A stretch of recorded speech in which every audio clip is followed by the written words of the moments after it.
Radio Educación Responsiva. Es común opinar sin tener pleno conocimiento del tema y a veces ni siquiera sabemos la definición de las palabras que usamos para criticar a otros. A continuación, Radio Educación Responsiva presenta el programa Ni Príncipes ni Princesas, con Verónica Villar, en donde aprenderemos sobre el género, la violencia y la autoestima.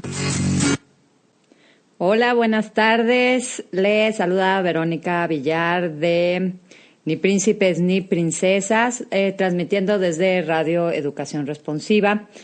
¿Cómo están, radioescuchas cibernautas? ¿Qué tal se la pasaron? Anduvimos como un poco de vacaciones. Y bueno, ahorita estamos empezando hoy justamente la segunda temporada y ya estaba todo preparado para que ya la transmisión fuera con imagen y no solamente audio, pero ya saben, ley de Murphy. En el último momento falló y ya estaban las pruebas, todo estaba perfecto, pero pues bueno, son gajes del oficio y pues hoy nos tocó transmitir solamente en audio. En YouTube van a estar subiendo los programas de la temporada pasada, que bueno, es puro audio, pero por si quieren volver a escuchar los programas, si no tuvieron la oportunidad, si ven ahí algún tema que les interese, porque hay programas muy interesantes, hay sobre el bullying, pero el bullying lo desmenuzan y les dicen más o menos quiénes participan. Bueno, no más o menos, muy explícitamente les dicen quiénes participan, el rol, cómo se da, etcétera. Muy completo. Hablan de problemas de aprendizaje de los niños y las niñas. Hablan de ustedes cómo pueden mejorarse a sí mismos, cómo pueden reinventarse. Hablan también de el sistema político mexicano, hablan de la historia mexicana, hablan de la ley de educación, la desmenuzan, se los explican. En fin, hablan de varios temas muy interesantes.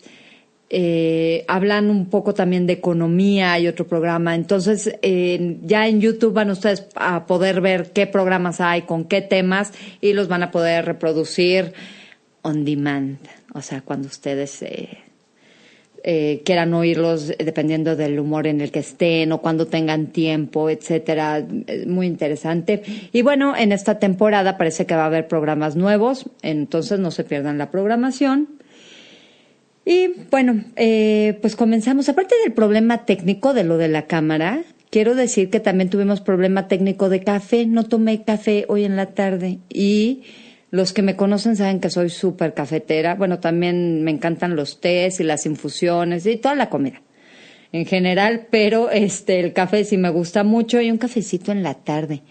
Estoy, como dice el ingeniero, con cara de guachicolero trasnochado. Bueno, él no dice lo de guachicoleros, pero sí, como de trasnochada.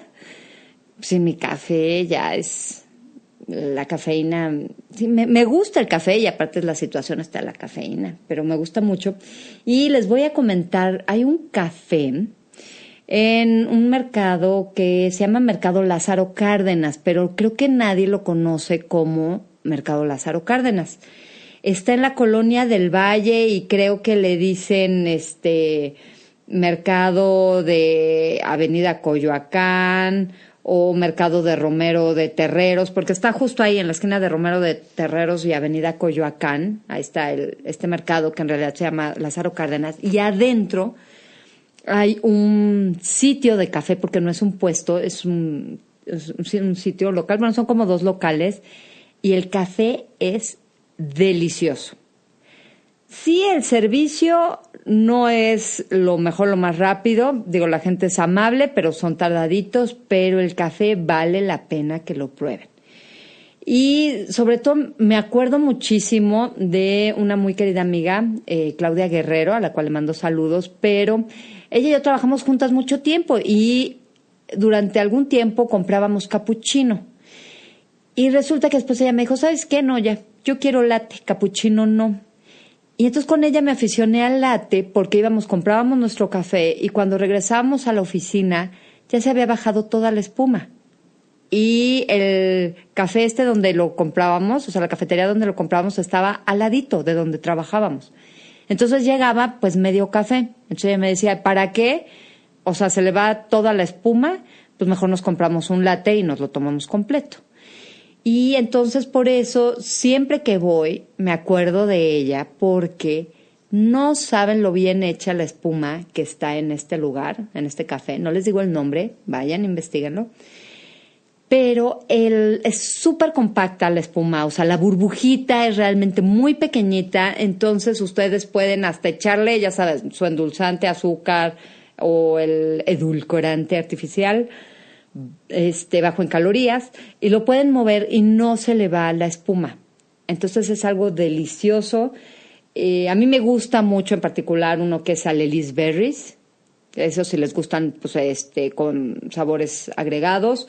Y hay otro que se llama el Natilla Espresso. Es como un postre con café integrado. No saben qué cosa tan rica. Vayan. Espero algún día ir con mi amiguita Claudia.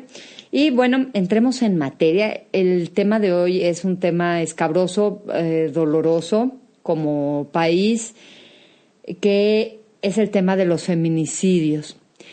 Y es doloroso porque es a nivel pues social, es a nivel de género, es a nivel de gobierno, y vamos a platicar de todo eso.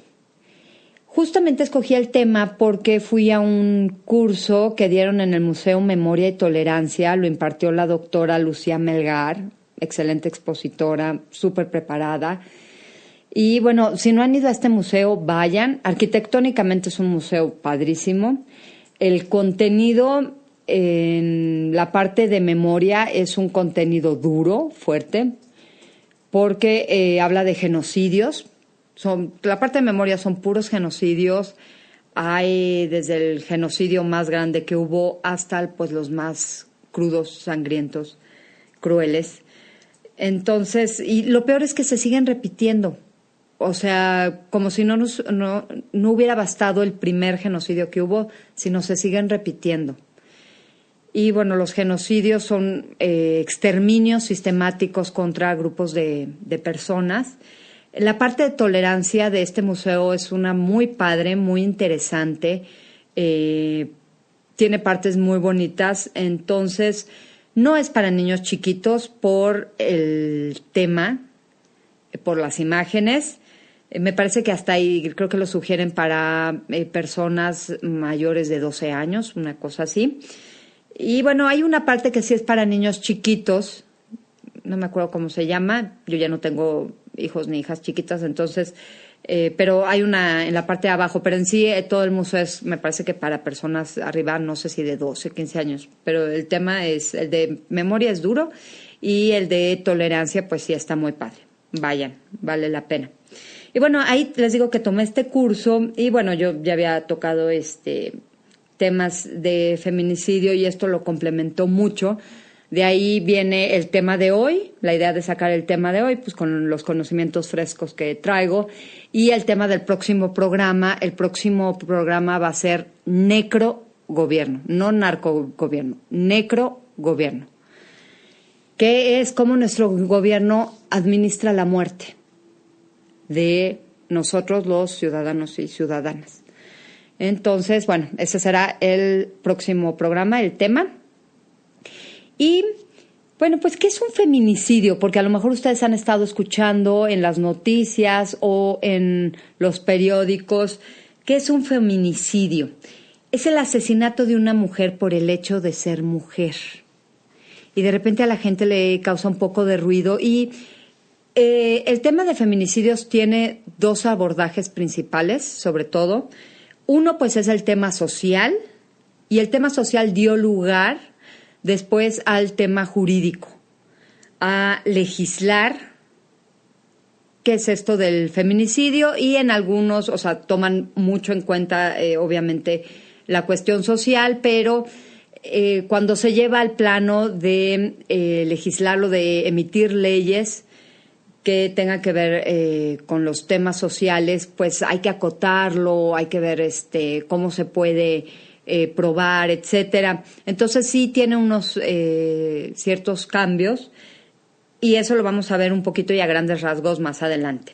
Pero bueno, un feminicidio es el asesinato de una mujer por el hecho de ser mujer, no es por la actividad que desarrolle. Es decir, cuando nosotros, ejercemos el narcotráfico, seamos hombres o mujeres, pues estamos en riesgo de que nos vaya a matar un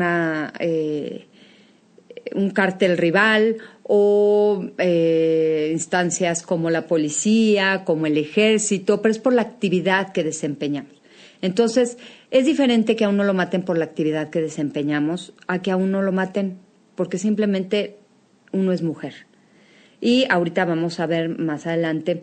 Es un fenómeno social ya el feminicidio, sobre todo en ciertos países que tristemente se difunde muchísimo. O sea, ya se vuelve una práctica cotidiana y nos familiarizamos como sociedad con ellos y de cierta manera nos insensibilizamos con ese asunto. En el fenómeno social se hablaba inicialmente, ahorita hay una discusión, porque en el tema de lo legal no aplica, pero en el tema de lo social es que asesinan a una mujer por el hecho de ser mujer, pero a manos de un hombre. ¿Y por qué se hace énfasis en el tema de lo social que a manos de un hombre? Porque habla de la asimetría de poder por razones de género. Cuando estaba vigente el esclavismo en países como Estados Unidos, por ejemplo, que a lo mejor el dueño de ese esclavo podía matarlo o podía matarla, entonces ahí había un asesinato, sí, por razones de odio, pero aparte era por el hecho de ser esclavo o por el hecho de ser esclava. Y lo hacía una persona que no era afroamericana, ¿no? O sea, era una persona blanca, caucásica. Entonces tenía ciertas características. Y aquí en la cuestión de feminicidios, los feminicidas son hombres, quienes matan a las mujeres por el hecho de ser mujeres son hombres, porque existe una asimetría de poder. Y hablo de poder económico, hablo de prestigio social, o sea, de poder social,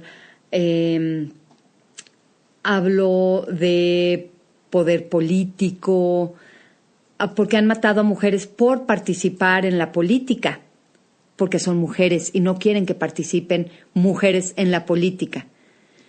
Entonces, sí hay todo un tema de que por ser mujer te veo en la calle y te escojo. Ahorita vamos a hablar las motivaciones del feminicidio, pero se supone que somos pares, pero dentro de esos pares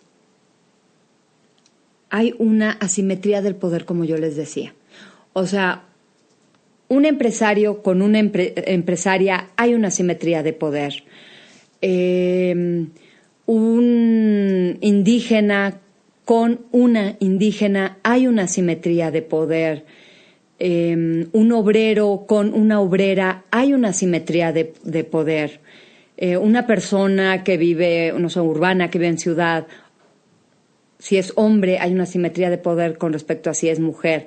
En el caso de que sea una persona rural que vive en el campo, hay una asimetría de poder por género. El género toca y atraviesa absolutamente todo lo social.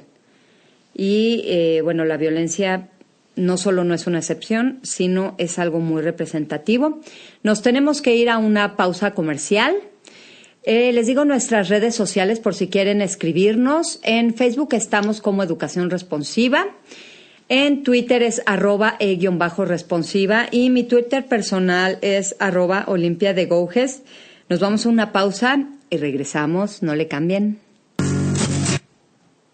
Hola, ya estamos de regreso, Berta Verónica Villar. en el programa Ni Príncipes ni Princesas con el tema feminicidios. Y me estaba preguntando la productora, estábamos comentando, no todos los asesinatos de mujeres son feminicidios.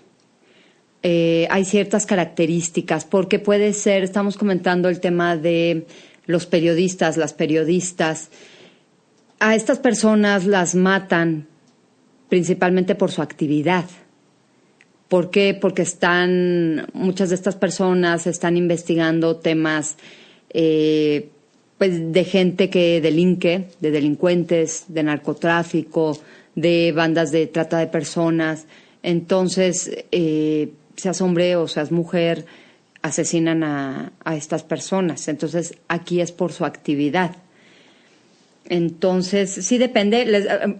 Como les comentaba, yo creo que en el último segmento les voy a dar un poquito lo de la legislación. Contempla ciertos puntos que son importantes y para que más o menos tengan una idea. Digo, hay casos donde son muy claros cuando es un feminicidio. Hay otros que está muy gris, que no sabes si pudiera ser o no, etcétera. Pero también vamos a hablar, que lo vamos a comentar ahorita, pero lo vamos sobre todo a ver en el próximo programa, de que las autoridades pues no investigan como debieran de investigar, poniendo para castigar a un asesino. Ya déjense probar un feminicidio, sino un asesinato, ¿no? Entonces, está complicado. Y bueno, estábamos hablando que tiene que ver con cuestiones de género, con el modo en que socializamos hombres y mujeres, y con esta desigualdad de género que hay, con expresiones explícitas de dominación y subordinación. Y dominación y subordinación tienen que ver desde a qué hora salen las mujeres, que no anden mujeres solas en la calle, el cómo se visten. Luego lo hemos platicado mucho y no sé si las mujeres que nos están oyendo han experimentado esto de ir en la calle, pues a lo mejor si la blusa está un poco escotada o la falda un poco arriba o el pantalón un poco pegado, entonces se empiezan a sentir inseguras por cómo las están viendo, por lo que han oído. Esa es una cuestión que muchas mujeres, cuando caminamos en la calle, aunque sea para ir a la vuelta, de repente como que vas nerviosa, vas con tacones y vas pensando, híjole, con tacones no puedo correr. Entonces, toda esta cuestión de ir alerta de una agresión sexual es algo con lo que no van la mayoría de los hombres cuando salen a la calle, que es prácticamente diario, en actividades cotidianas. Y estamos muy familiarizadas y muy familiarizados con esto. O sea, se nos hace ya normal tener esta como psicosis cuando no debería de serlo. No deberíamos por qué tener miedo todo el tiempo. ¿Por qué estar pensando qué me voy a poner al otro día que no vaya a causar que alguien me acose o me manosee o me agreda sexualmente? Digo, o sea, es terrible. Y miren, las cifras de criminalidad y de victimología, el 95% de las personas que están en una cárcel son hombres y el 5% son mujeres. Esta es una cuestión de género terrible, no es biológica. Yo les he repetido mucho que no creo que tengamos una falta de valores. Yo creo que estamos cosechando los valores que como sociedad venimos sembrando desde hace muchos años. Y muchos años no estoy hablando ni 5 ni 10. Estamos hablando desde que se fundó México, si ustedes revisan los valores. Y bueno, seguramente para atrás, porque tenemos rasgos en común, tristemente, con Latinoamérica, como sociedades, en cuestión de acoso sexual a las mujeres. Entonces, pues, sí o sea, lo traemos cargando desde hace mucho tiempo y ahorita se nos está recrudeciendo. Y el tema esto de los feminicidios como un hecho social, como algo grave, tiene más de 20 años, poco más de 20 años, y a nadie le hace ruido.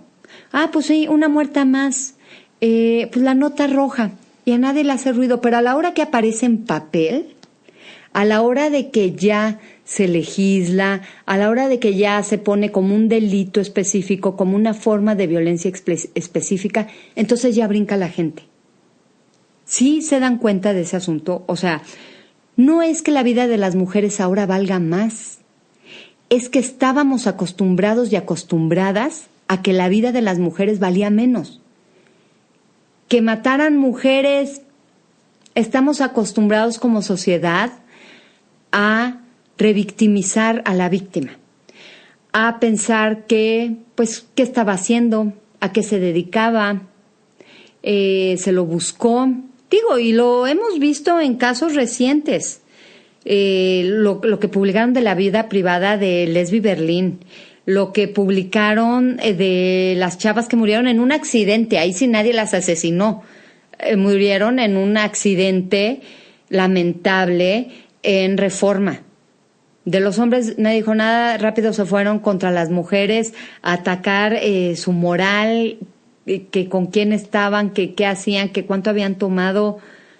O sea, perdón, ¿por qué tenemos que estigmatizar a las mujeres por el hecho de ser mujeres?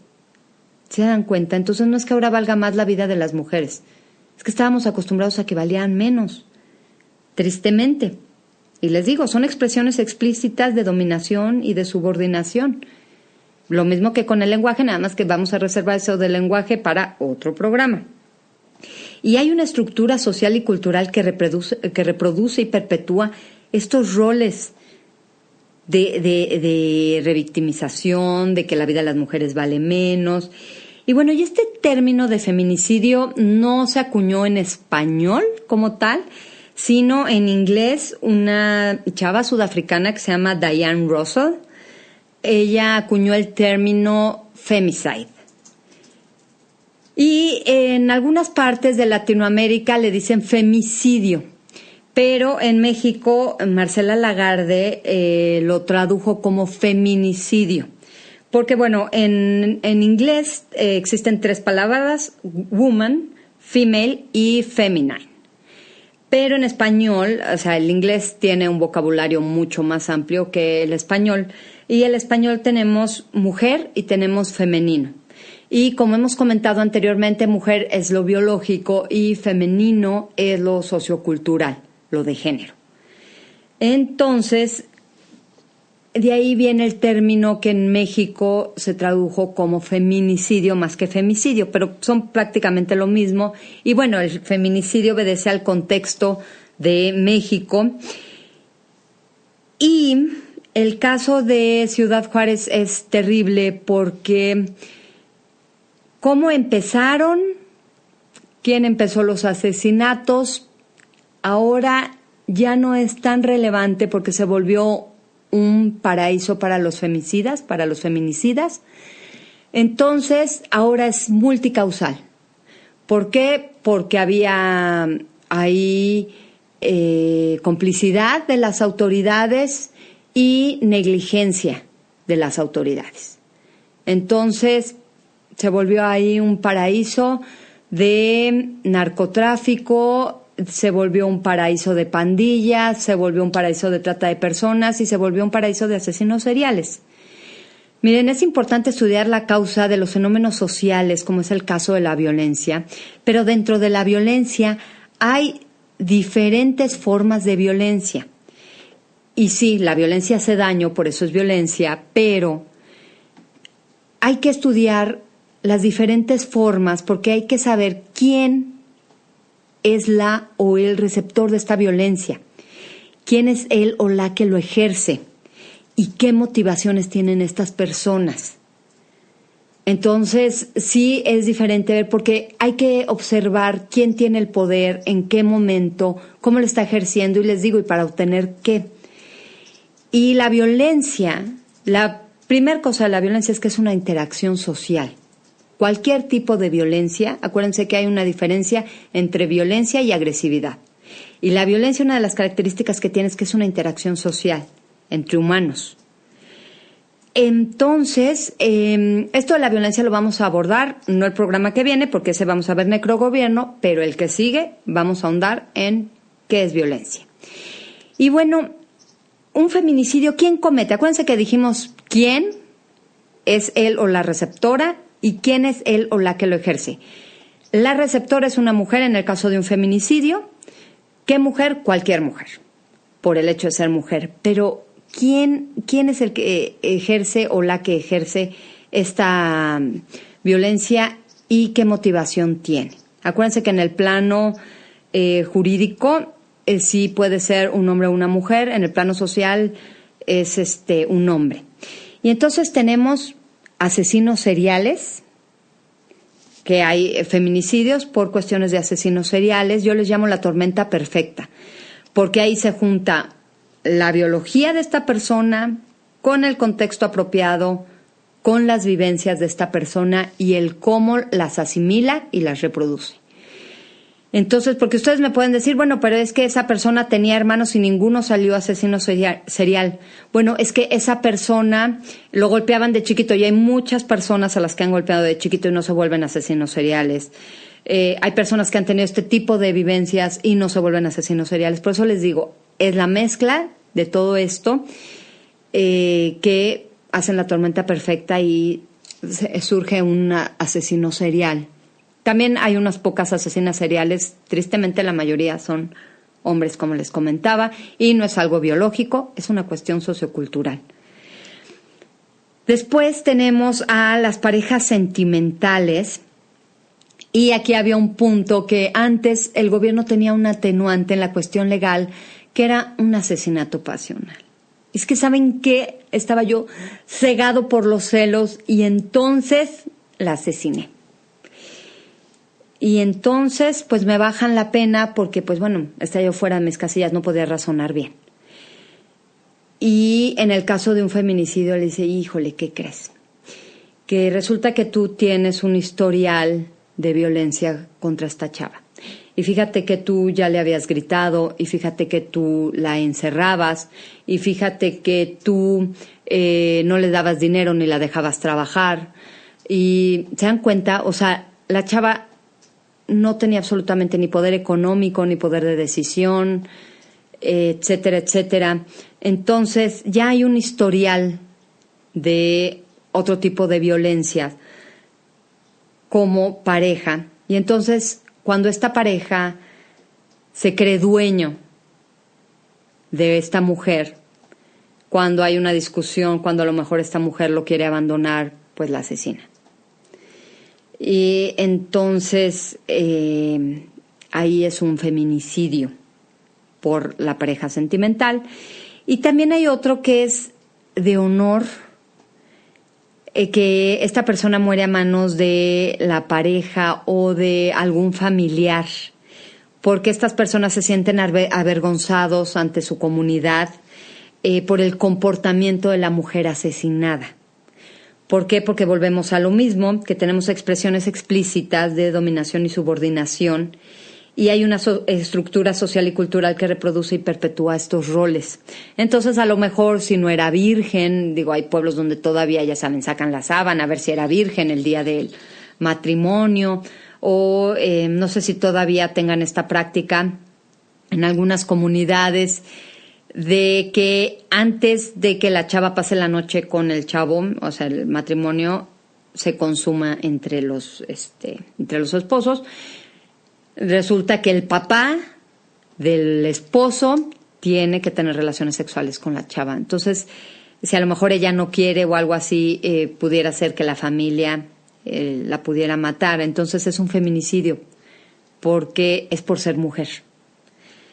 Y después tenemos la cuestión de pandillas, delincuencia y narcotráfico, pero no tanto porque estas chavas sean pandilleras o estén ejerciendo algún acto de delincuencia, no sé, que entró a asaltar una tienda y pues un policía le disparó y la chava era asaltante. Eso no es un feminicidio, y la mataron porque pues estaba ejerciendo una actividad de delincuencia, ¿no? O que a lo mejor era en cuestión de narcotráfico y ella era una narcotraficante, una capo del narcotráfico, aunque la mayoría son hombres, pero la mataron haciendo esta actividad. No estoy hablando de eso, estoy hablando de que las pandillas, por ejemplo, para iniciarse, tienen que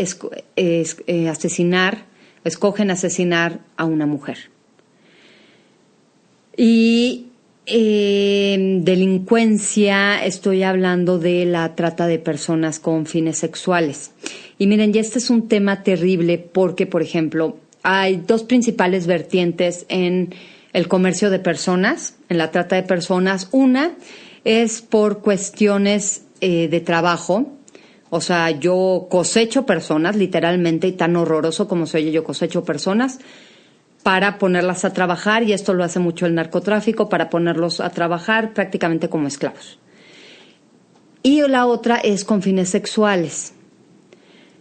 Con fines sexuales es muy enfocada la victimología hacia mujeres.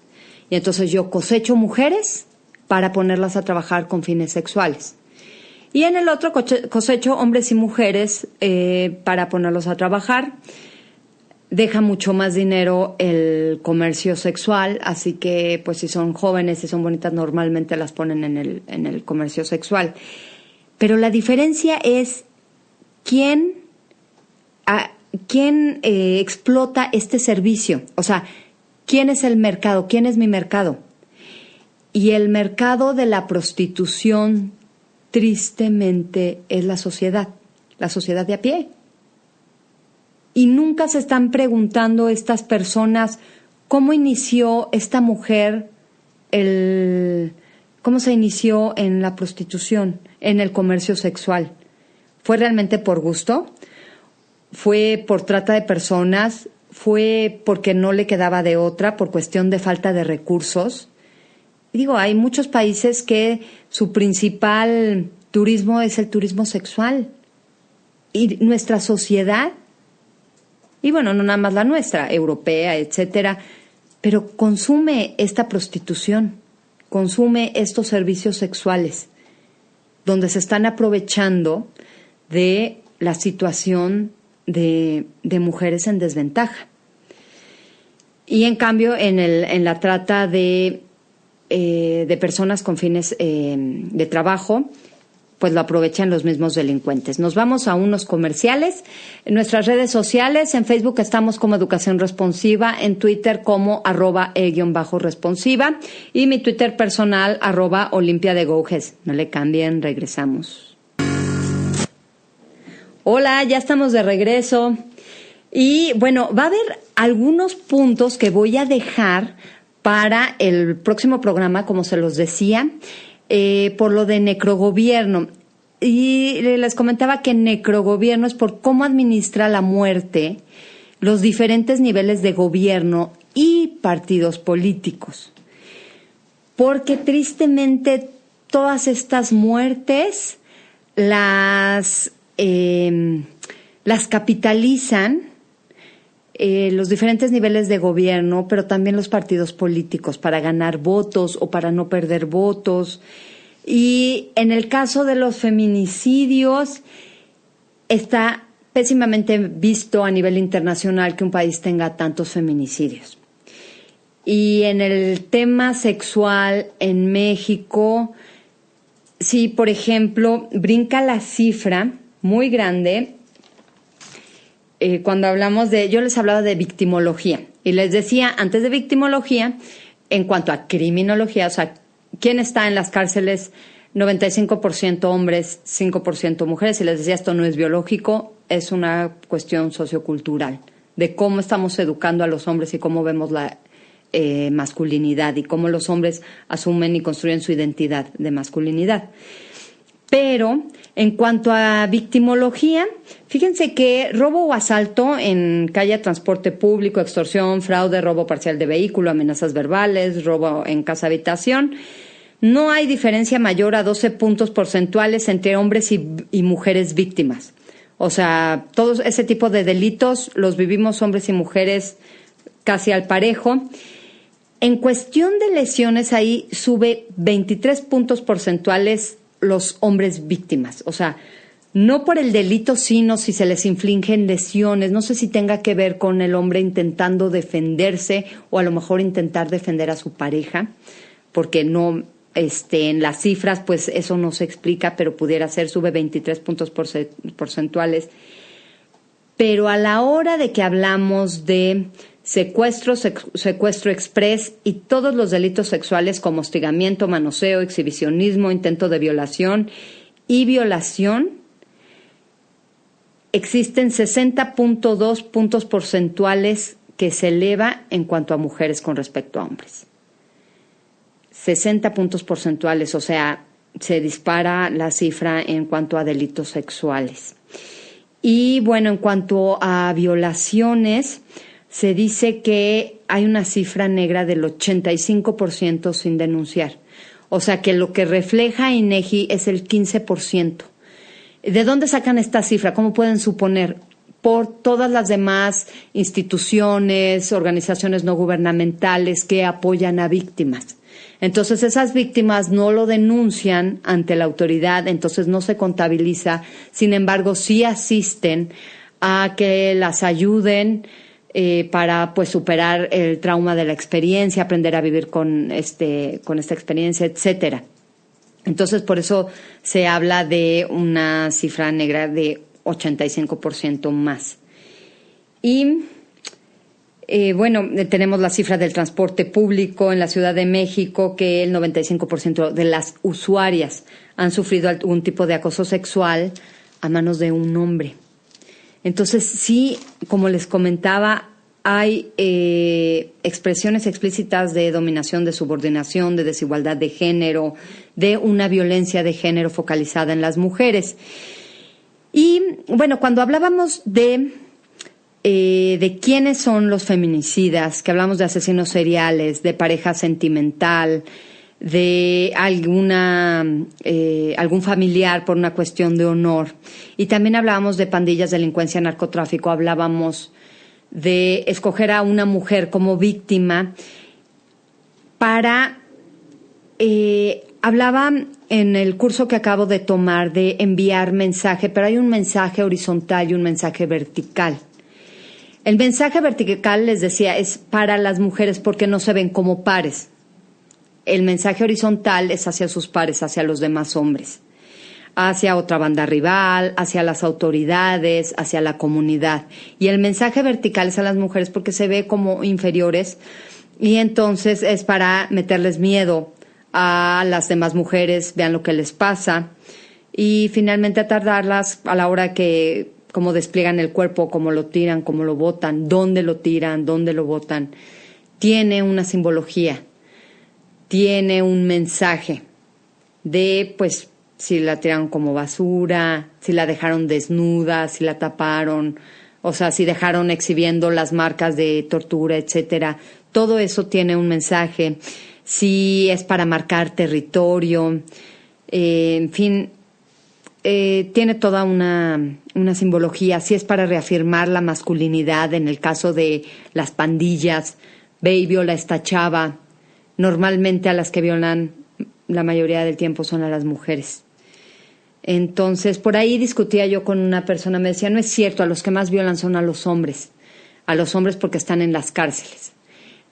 Primero que nada, bueno, estamos hablando de las cárceles donde pues se supone que está pues la crema innata en nuestra sociedad. Se supone porque pues sí hay gente inocente metida ahí o gente con delitos pues no graves que están encerrados en las cárceles. Y cuando digo no graves no hablo de lo que marca nuestra legalidad, sino estoy hablando de delitos que a lo mejor no asesinaron a nadie, que a lo mejor robaron unas salchichas por hambre, pero pues no tienen dinero para pagarse un buen abogado y el que sea por hambre pues no lo meten como atenuante, etcétera, ¿no?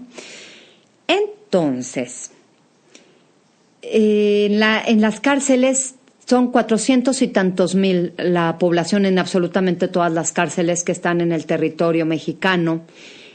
Y sin embargo, la cifra de agresiones sexuales al año son 600 y tantos mil.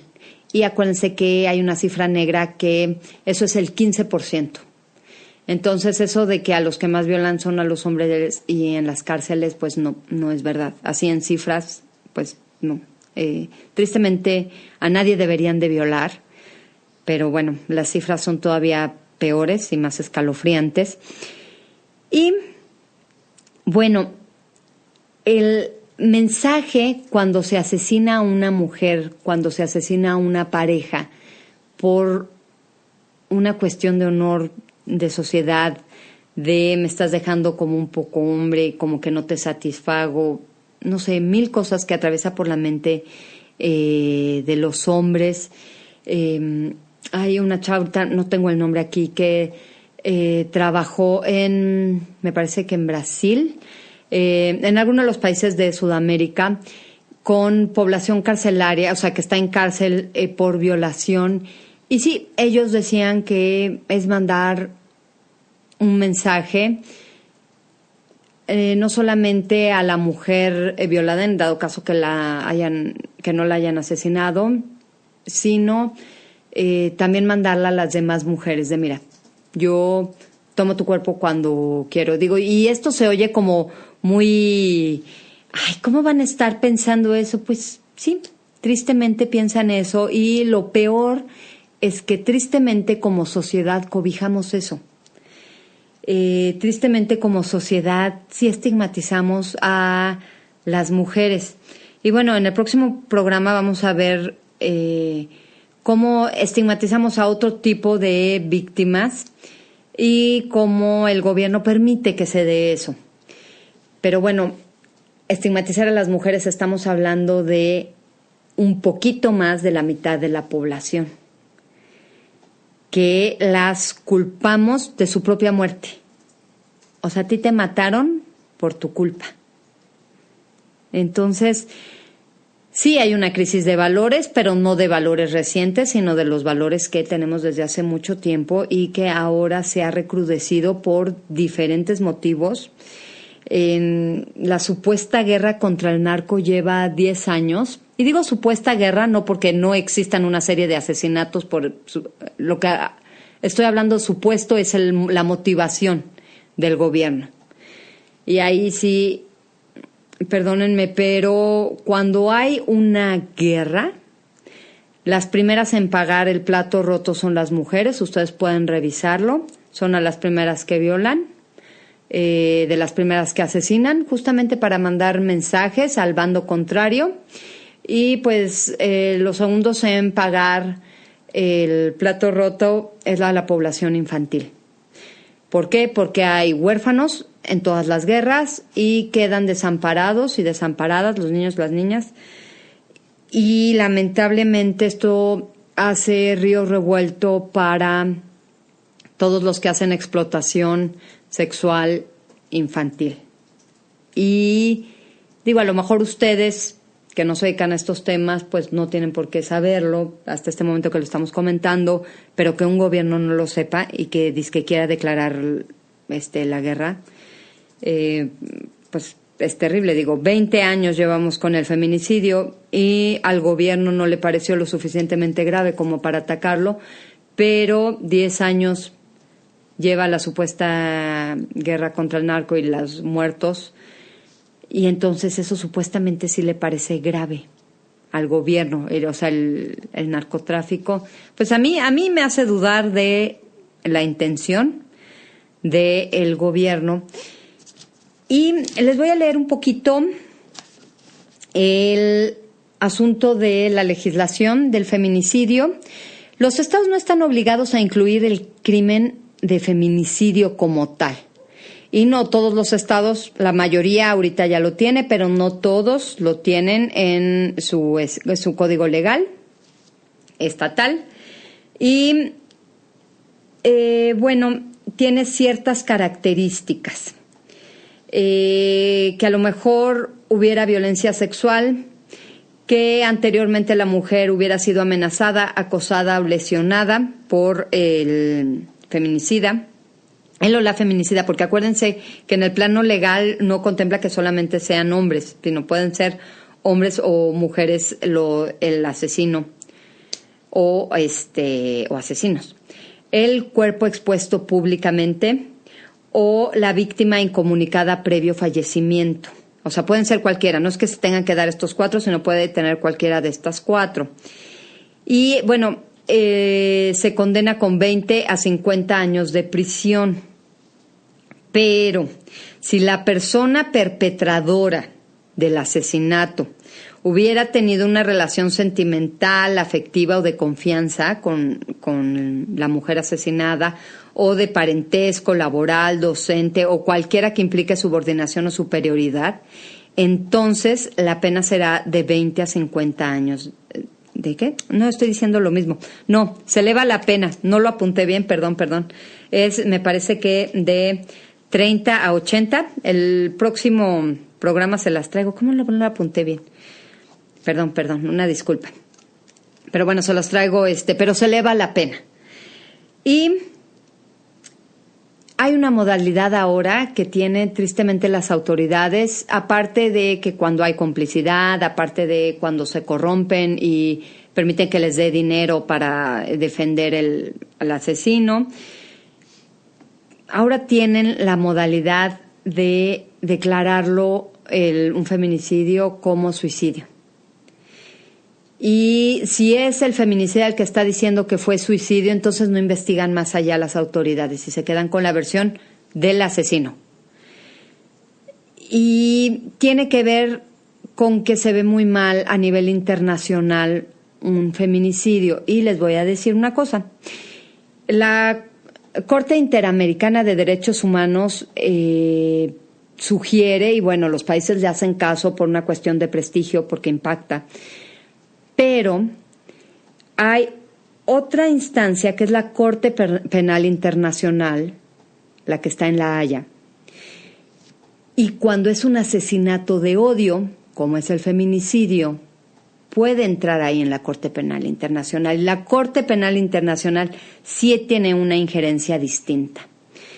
Entonces, sí estamos hablando aquí de crímenes por odio de nuestra sociedad, no nada más del homicida, sino de nuestra sociedad que cobija ese tipo de asesinatos, que los disculpa, que disculpa al asesino, que crea toda una cultura y pues pudiera en algún momento irse para allá. Se nos ha acabado el tiempo con este tema pues tan triste, tan doloroso que son de los feminicidios. Acuérdense que el próximo programa de Príncipes y Princesas va a ser el necrogobierno. Hoy termina la programación de educación responsiva, pero mañana empiezan a las 3, productora, empiezan los programas, ¿ok? Empiezan a las 3. En última instancia, si no pudieran corregir los problemas técnicos, va a ser audio otra vez, seguro empiezan a las 3, pero si no, esperemos que ya pueda ser con imagen. Y bueno, poco a poco van a estar subiendo los programas a YouTube de la temporada pasada, así que esperamos que sean de su interés, esperamos que nos escuchen, que estén pendientes de la nueva programación, porque hay programas nuevos y algunos que están viendo si entran, muy interesantes. Entonces, no se los pierdan mañana a las 3 de la tarde. ¿Va a haber repeticiones después de ahorita? Ok, los programas de hoy los van a poder escuchar en las repeticiones en cuanto termine el mío. Muchas gracias y nos escuchamos dentro de 8 días. Besitos, bye.